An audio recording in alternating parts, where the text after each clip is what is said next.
Okay, where do we start? Let's talk about what brought you onto the podcast today. What brings me to Seth Talks? Well, first thing is, whenever I go on camera, there's always this thing that happens where you don't feel like yourself. You know what I mean? And like it becomes like camera J. Yeah. You know, so I'm just like, I felt like it would help to say that. Yeah.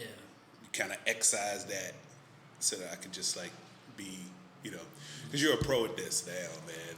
Not quite. Come on. But I'm just like I'm here doing this to get better at it, get better at talking with people, saying, and being on camera like you. But doesn't it feel natural? I mean, come on, be honest. Like the way, like I've watched your videos. I mean, just like it's like you're not even thinking about it. See, before, like in the last podcast, we had a ton of time to prepare.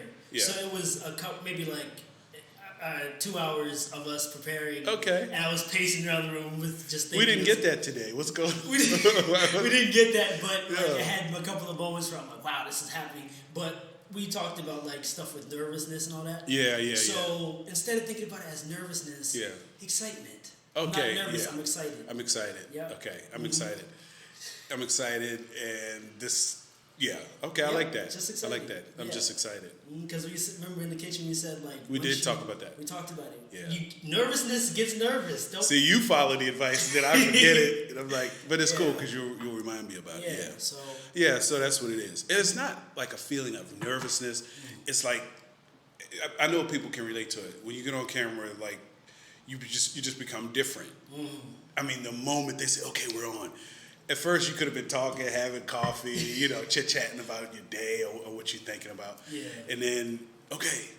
And it's just like this switch. So But some people have that thing where, I don't know whether it's from practice. I mean, I've been around a lot of people who are on TV and doing radio and stuff.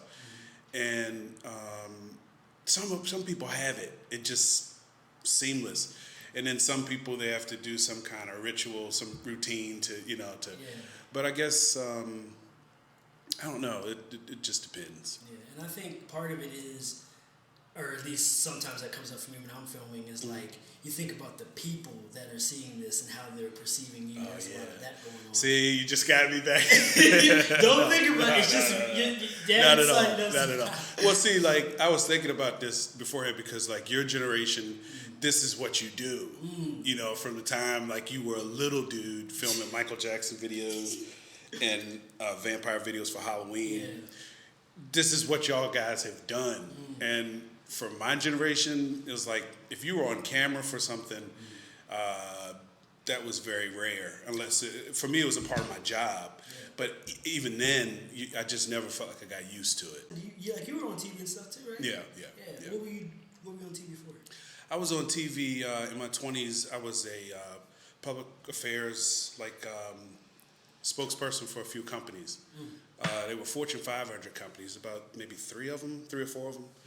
And I was like one of the spokespersons, not the spokesperson, but I could speak on camera. I could speak in television, radio, represent the company. But I was always nervous every time. I never got used to it. Wow. And I feel like the people could tell. I don't think so. Yeah, I felt like they could tell. Yeah. You don't think so, though? No, it always feels like that. Like, in some of my videos, I'm usually nervous at the start for a couple minutes. Yeah. But, like, I hear from you and hear from Mom, like, nobody can tell. Like, and I talked to Mom about some experience where I felt nervous. She said, I've never, like, seen you as, like, a nervous person, ever. No. And only times, like, there's some moments where we'll have a conversation and I'll see you, like, doing some fiddling with your hands or something. Right. Other than that, no. But from my perspective... I feel hot, so I'm like, people can see me sweating. That's my thing, for you, nervous. Yeah, I can tell, like, when you don't want to do something. Like, from time you were a little guy, I could tell with that.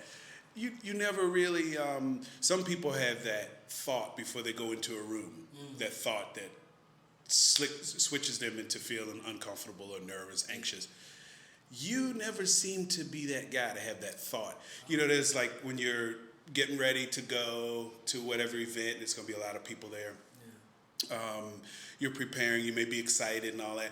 Then you're getting on the elevator to come to the event or whatever. Yeah. And then for some people, when you get off the elevator, there's that thought that comes on, maybe the magnitude of what's going on or the people who are going to be there, and they start to feel a little anxious. But you never seem to have that. That's because I have you in the elevator. Usually, before I'm going to, like, let's say a party, so I'm going to a couple parties. Yeah.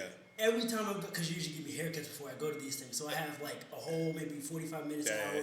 And, somebody, to run it by. That's good. Yeah. So good. And I usually need those little talks just to get me in. We all do, but it's cool like when you have somebody who is unconditional advice. You know, it's like like I come to y'all with. You know, so that's cool, man. All right. See, it's gone. It's not even there. It's gone? Yeah, I mean, like the whole initial being different on camera. Yeah, we just talk, see what comes up. You're a great host, man. You've got the gift. You make people feel comfortable.